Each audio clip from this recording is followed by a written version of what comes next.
Tadi mesti pencet yang bawah. Yang Sekarang bawah. udah putus. Oh, putus jadinya. Aku matiin tadi. Gak apa-apa. Gak apa-apa. Kan disambung sama hari. Jadi sesama. Ya.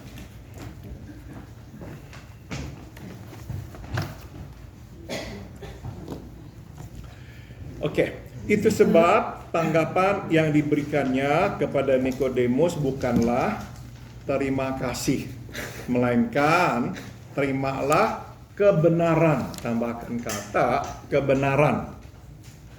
And that is the reason the response that he gave to Nicodemus was not thank you. Instead, accept this truth. Dan inilah kebenaran. Jika seseorang tidak dilahirkan kembali, ia tidak dapat melihat kerajaan Allah. And this is the truth that Jesus wanted Nicodemus to accept. If you're not born again, you will not see the kingdom of God. Saudara, perkataan ini menusuk sebab ditujukan kepada Nikodemus, seorang pemimpin umat beragama, seorang Farisi yang mempelajari firman dan hukum Allah serta melakukannya dalam hidup sehari-hari, dan seorang anggota Sanhedrin yang menjadi suluh rohani bagi umatnya. You see, the statement that Jesus said is really so penetrating and could sound offensive because it was directed to Nicodemus. He was a religious leader. He is a member of the Pharisee who studied the Word of God and the laws of God and to put it into practice. And he's a member of the Sanhedrin, who was like the light for his people. Masakan ia tidak dapat melihat kerajaan Allah, yang berarti ia tidak dapat masuk, tambahkan kata masuk, ke dalam kerajaan Allah. How could he not be able to see the kingdom of God, which means he could not even enter the kingdom of God. Namun itulah yang Yesus sampaikan kepadanya. But that's what Jesus said to him. Mari sekarang kita lihat penjelasannya ya. Now let's learn about it. Siapapun tidak dapat masuk ke dalam kerajaan Allah atas dasar usaha sendiri. Tambahkan kata usaha. Nobody can enter the kingdom of God based on his work, his own effort. Pintu sorga dibuka dari dalam, bukan dari luar.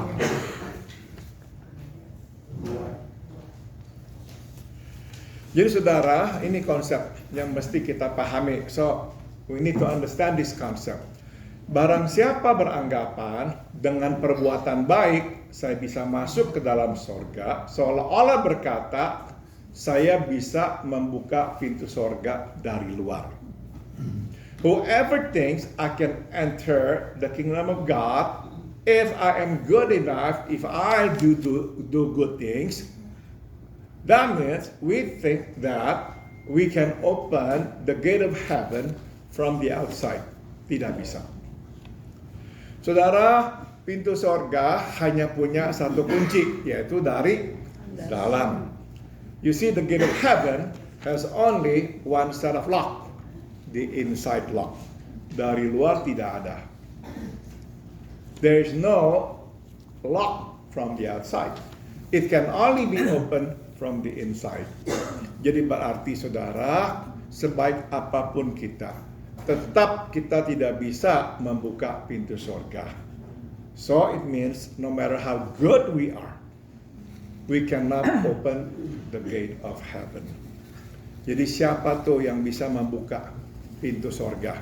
Tuhan dari dalam. So who can open the door or the gate of heaven? Only God from the inside. Sambung lagi. Siapapun tidak dapat membuka pintu sorga, hanya Allah yang dapat membukanya dari dalam. Dan pintu itu adalah Yesus Tuhan kita sebagaimana dikatakannya. Akulah pintu, barang siapa masuk melalui aku, ia akan selamat. Nobody can open the gate of heaven. Only God can open it from the inside. And that gate, that door is Jesus our Lord. As he himself said, I am the door. Whoever enters through me will be saved. Dan pintu itu dibukakan atas dasar kasih karunia. Tambahkan kata kasih karunia. Allah yang mengutus Yesus ke dunia untuk mati bagi dosa manusia supaya melaluinya kita menerima keselamatan. And the door is open on the ground of grace. The grace of God that has sent Jesus to the world to die for the sin of man, so through him we will receive salvation.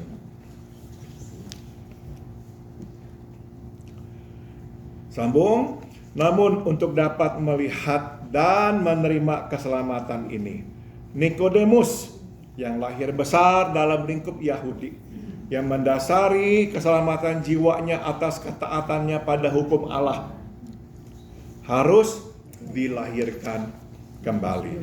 Tambahkan kata dilahirkan.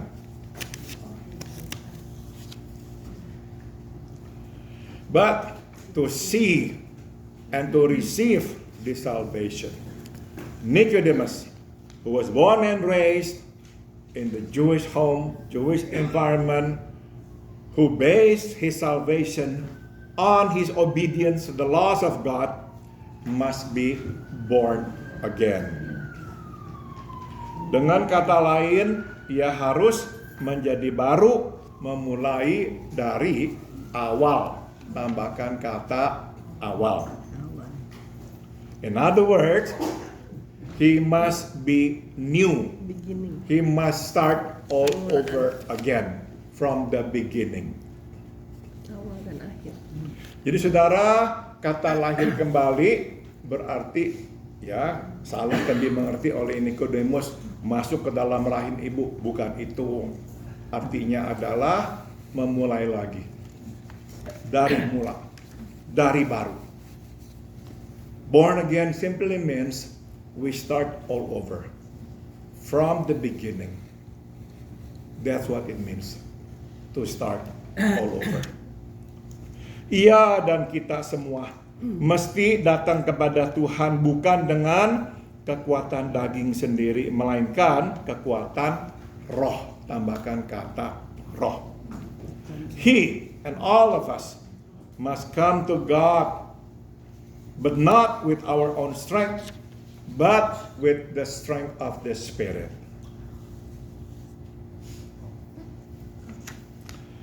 Hanya kita yang diperbaharui, tambahkan kata diperbaharui,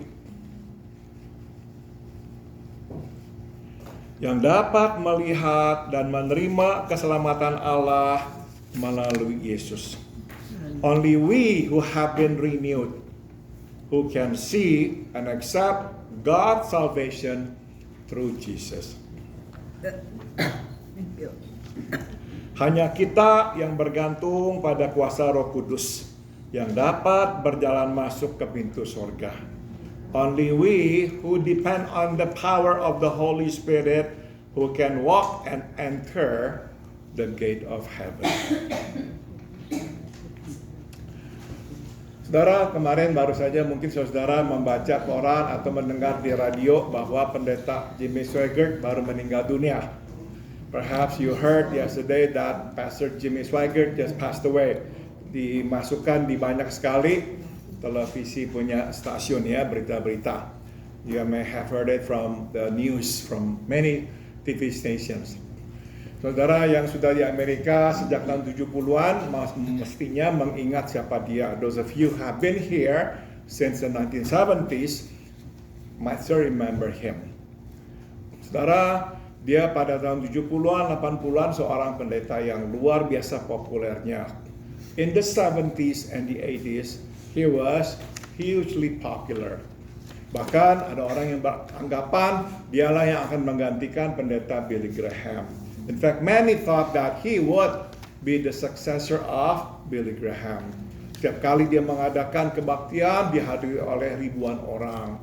Every time he held a revival meeting, thousands of people would come. Dan dia seorang yang juga berbakat dalam bidang musik, bisa menyanyi, bermain piano, and he was gifted in music. Ya, he could sing, he could play piano. Memang dia dari keluarga musisi. Cousin-nya adalah Jerry Lee Lewis, seorang pianis, seorang pemain band. Kalau saudara suka lagu-lagu rock and roll tahun 50-an 60-an, pasti mendengar nama Jerry Lee Lewis. Itu cousin-nya dia. Nah, saudara, dia itu jatuh ke dalam dosa. But he fell into sin.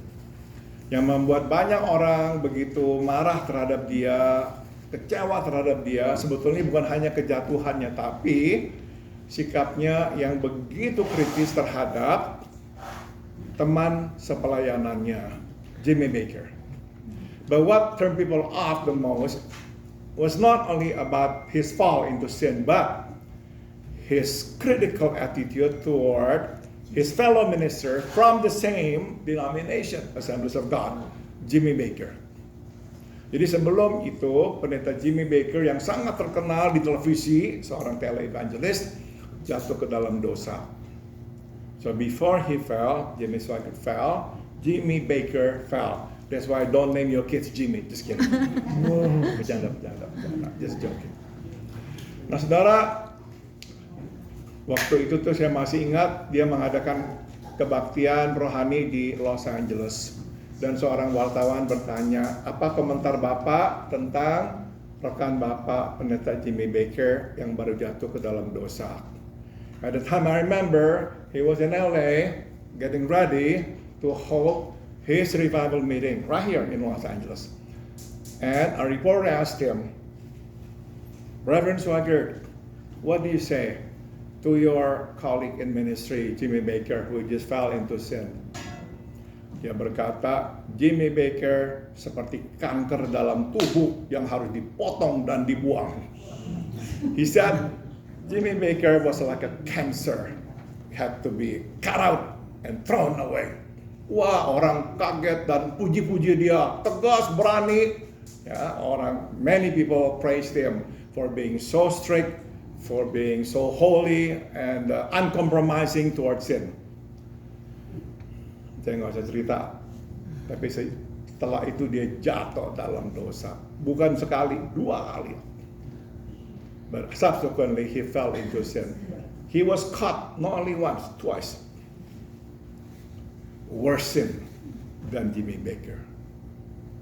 Jadi padahal waktu dia marahin Jimmy Baker, dia sendiri hidupnya lebih bobrok daripada Jimmy Baker.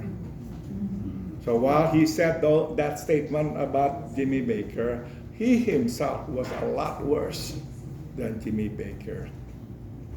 Nah, waktu denominasinya marah, jatuhkan sanksi, dia harus diberhentikan selama beberapa waktu, nggak boleh dikasih tahu berapa lama, pokoknya selama dia itu belum bertobat, dia diberhentikan dulu. Dia menolak, dia keluar dari denominasinya, dari sinodenya, dan dia tetapkan sendiri, dia hanya akan mau bertobat, menjalani masa pertobatan 2-3 bulan aja. Setelah itu dia kembali lagi. When his group, his denomination, his synod decided to suspend him indefinitely, he refused to be subject to this sanction, discipline from the denomination, and he left his synod, he started his own church, and he imposed his own suspension. I think he was gone for 2 months or 3 months. And everybody knew why he did that. Semua orang tahu kenapa kok dia nggak mau berhenti begitu lama. Nggak ada duit masuk. Everybody knew why he did that, because if he left the ministry too long, his ministry would collapse. No money would actually come in. Jadi saudara, dia tetapkan, dia berhenti, saya lupa ya, seberapa, 2 bulan atau 3 bulan. Kemudian dia adakan KKR, di sana dia menangis-nangis. Yang saudara, kalau nonton news kemarin melihat dia lagi nangis-nangis, itu dia, waktu dia kembali. Setelah dia nangis-nangis, itu tuh yang dia jatuh lagi ke dalam dosa. After he cried, not long after that, he fell again into sin. Ayo. Tapi ini yang saya mau cerita sama saudara. Nah, Pun balik lagi. at the time he wasn't afraid of God. Tapi this is what I want you to know about the grace of God. About the grace of God. I want you to know that. So big, so huge. Dia akhirnya bertobat lagi. Dan dia melayani Tuhan lagi. Sampai kemarin dulu dia mati, dia setia. He came back. He served God until he died the day before yesterday. He was faithful to his calling.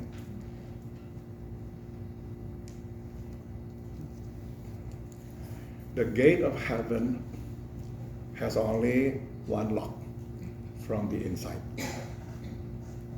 It's open from the inside.